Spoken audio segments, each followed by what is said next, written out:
নমস্কার বন্ধুরা, কেমন আছেন আপনারা? আশা করছি সবাই ভালো আছেন, সুস্থ আছেন। এটা অনেক দিনকার আগেকার ফটোস, ছাড়া হয়নি আমার।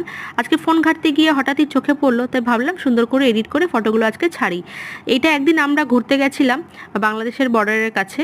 তো আমরা যেখানে দাঁড়িয়ে আছি সেটা হলো ইন্ডিয়া, আর ওই যে দেখতে পাচ্ছেন বাংলাদেশের পতাকা, ওই পাশটা হলো বাংলাদেশ। কিভাবে একটা তার, মানে কাটা তার আর একটা বড় গেট দুটো দেশকে ভিন্ন করে দেয়, তাই না? এই যেটা বিএসএফ বর্ডার সিকিউরিটি ফোর্সের মানে জায়গাটা যেখানে দাঁড়িয়ে আছে, এই যে আমাদের ইন্ডিয়া ফ্ল্যাগটা দেখুন কি সুন্দর উঠছে।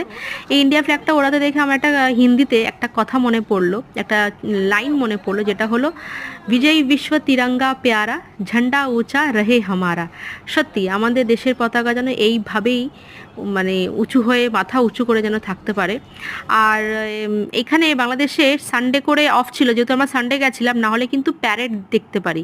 ইন্ডিয়া আর বাংলাদেশে যে মাঝখানে যে প্যারেড হয়, সেই প্যারেডটাই যে সিটগুলো রয়েছে এখানে কিন্তু খুব ভালো প্যারেড করে, কিন্তু আমরা যেহেতু সানডেতে গেছিলাম মিস করে গেছি। ওই যে রাস্তাটা, ওটা কিন্তু বাংলাদেশ। ওই যে ভেতরে এগুলো কিন্তু সব বাংলাদেশ, আমরা ইন্ডিয়াতে দাঁড়িয়ে আছি।